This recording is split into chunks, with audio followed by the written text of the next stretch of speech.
Hi people, so I got this tripod on my most recent Goodwill trip. Nice and squeaky. And I'm wanting to test it out with some of my vintage cameras. So we're going to be testing it out with two different cameras. First, the Panasonic Palm Quarter, and then second, my Quasar color video camera, which is a tube-based camera, and I think it's like 7 to 10 pounds or something, when this is like 2 to 4 maybe, or something like that. So they're both pretty heavy, but this one's much lighter. So yeah, we're gonna be trying this out. I would just want to see how it holds up to having such weight on it. Not so much from the Panasonic Palm Quarter, but I want to try that just because I want to have that on a tripod. Mainly for the vacuum tube camera. So yeah, so you get this on here. Got the tripod screw on the bottom. Get that on there. Let's see, you turn it to where it's facing that way. I forgot. So there we go. Okay, now we got that on there. We can tilt it. We can move it around any way we need. I can't do that. Well, it has cables attached, but yeah. So bam. I guess I will get some cables put onto this and see how it goes. Oh yeah, I can tighten that. I don't want it to turn as easily there. I think that's what I will do. And then for up and down motion, about there feels pretty good there. So it stays in place, but also is very easily movable. So yeah, thank you to my comment section for telling me that you turn this to make it looser or tighter, to make it easier or harder to turn, because I did not realize that at all. So yeah, thank you for that. Because I did not realize that, and I thought it was just super stiff, because I had it like all tightened. Yeah, I thought it was just extremely stiff, but no, you loosen it a tad, it's considerably better. So yeah, let me get this going with connections running to it. First we need to get composite here. Get composite in there. People running down the stairs because the doorbell just rang for someone or something. Okay, and now I will get the power supply connected up as well. Like so. Perfect. Okay, now I will turn that on, and then I will plug in that. Should see a flash of video for a sec. Okay, and now we will turn this on. And bam, there you go. We can see me, and I look pretty terrible, as I do on all vintage cameras.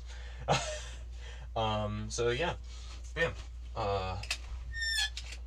It works pretty good. We can tilt it down and up pretty good here. Could move it around fairly easily still, as if I was just holding it, but it is still on the tripod, as I can show. Yeah. Here, I could turn on both of these at the same time. Oh wait, no. Come on. There. I can turn on both of those at the same time if I need. So yeah. I'll just go over here where you can see it.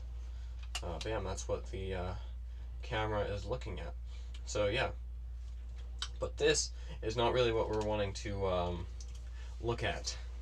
What we're wanting to look at is the vacuum tube camera and how that works, especially when fully extended, not just on this table. So I will get that done. Let's unplug this, get that all unplugged, take the camera off of the tripod. Okay, and now let's see how it works with this beast I have back here. This beast of a camera makes you very tired after holding it for not very long. So yeah, I will put this on here and we'll see how that does.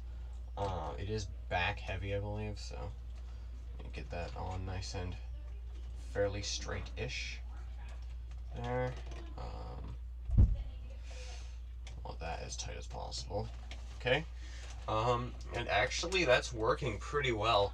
It'll stay in place at pretty extreme angles with this massive camera, although if I loosen it not much more, it starts slipping forwards, and eventually that happens. So yeah, and then it starts tilting forward. But yeah, so I'll lift that back up. It'll stay about there. That's where the center of gravity is on this camera. So I'll tighten that a bit to get that more stiff here for this camera. I think about there is good. So yeah, now we need the massive rig to hook this camera up to my laptop, because, you know, as anyone who's watched this channel knows, or is familiar with old cameras like this is the connector coming out of it. Weird 10-pin DIN socket that cannot connect to a standard RCA cable, at least not easily. So, like without getting some kind of cable to do that, or modding this plug. So, we're gonna have to bring out the whole business here. So I will extend the legs on this thing. As you can see, legs way extend.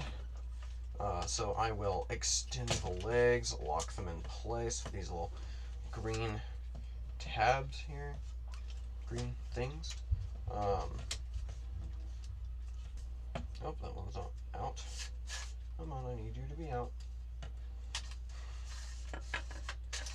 This one was coming out fine earlier, now it's stuck. So, oh, there we go. So I will pressure on that. Okay, bam. And now the camera is up in the air, fair amount of distance. I think that's about 4 feet-ish or so, maybe a bit more than that. So yeah, bam. Now we got this vacuum tube camera here to work with us. But now we need the massive rig to connect this up to. What we need is an ancient portable VCR like this. This is from 1982. This camera's from 1980, and it is a fully, it is a portable, full compatibility, everything, VHS recorder, full sized. 10 pounds itself. So yeah, but this isn't the whole piece of the puzzle.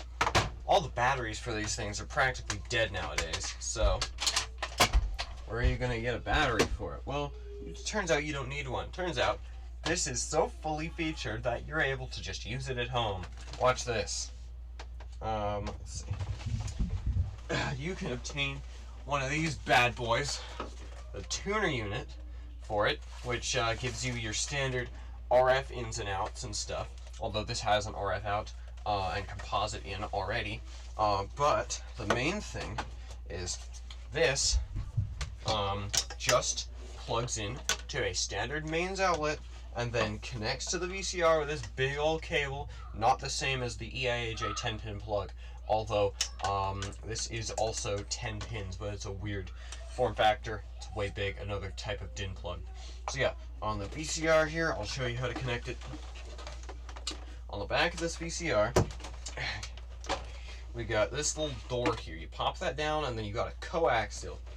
That's for your RF out. You connect that to this if you want your RF pass through to here, you know, for outs. I'm not sure if it works without that. I haven't tested. And then you get this big old socket, and then you connect it to the big old socket on the back next to the coax. And then you have your fully featured VCR here. I won't be using the VHS part, so I'll just sit this on top of it. This is also about 10 pounds. So yeah, bam, tuning unit, you get all your controls. It also acts as a timer, so you can do time shifting. So yeah, how you do this, let's connect it up to power here. There. So you can see the clock going now. To make that stop flashing, I will quickly just set a thing there. Like that. Okay. And now, power should have been off, but I accidentally had it on. So you flick the power on. The VCR power is not on. You have to press the VCR power button, and now it's on. So yeah, but our camera is not connected yet. Randomly choking on something. Also, people are exploding outside. So how you connect a camera to this is on the side of this, you see this big blue socket here. And that looks awfully familiar from something we've seen before. So you find where the notch is, push it on, and then screw it on to ensure your camera does not come out. And then bam, now you have your camera connected. But we still need video out from this. So we connect our regular composite cable to the video output right there. What's weird on this thing is it's audio in, video out, video in, audio out, like that. It's really weird. So you got audio in and video in on these two, and then video, audio and video out on these two. They're staggered weirdly. So I'll plug that into the video out. Oh no, wait. No, it's even, I forgot, no. It says audio in, audio out, video in, video out. It's weird. Still weird, but I described it wrong earlier. So now we plug into that one, and then we should get video from this camcorder when we power it up. So let's do that. We get that power on, and then we get that power on. Bam. Now, if you have everything connected properly, once that VCR is on, you see lights on it, then when you come back here, that LED should be on there. Let me see if I turn this off. Bam. Turns off. So yeah, don't bump into that. Hey man, this is holding up good to this massive weight of this camera.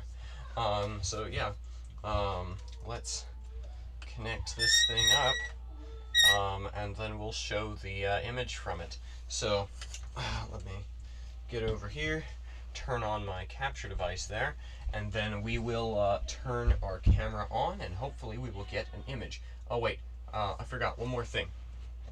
The lens cap is not off. The lens cap is now off. You want to have the lens cap on as much as possible because that's a vacuum tube. It's very fragile. If you blare that at a bright light even when off, it can potentially damage the tube. So yeah, I'm just going to point it over there, I guess.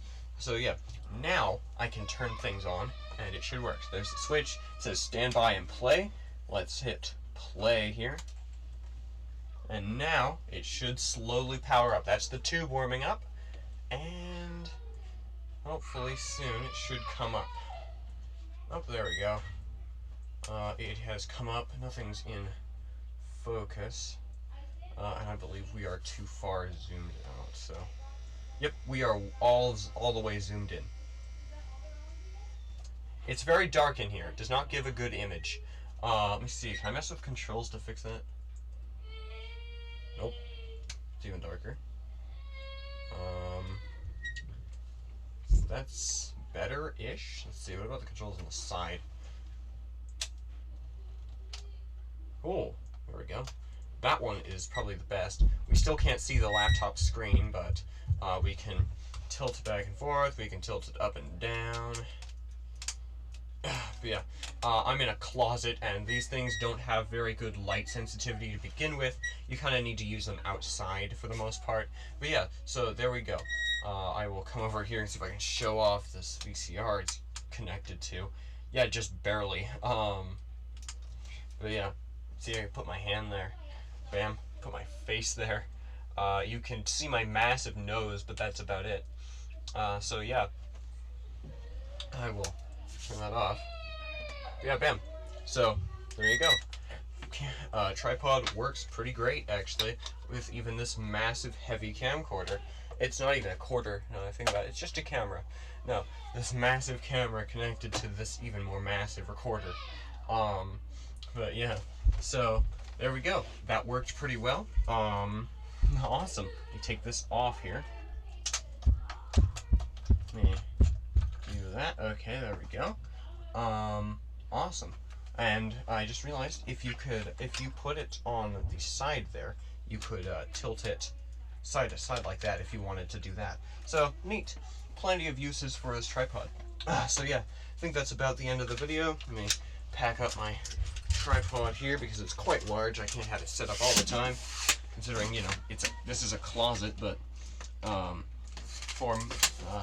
for occasional use, this should be fine. I can have it pretty compact. You can see here, as I had it earlier, I was just sitting it on this table here. So yeah, that's a good tripod.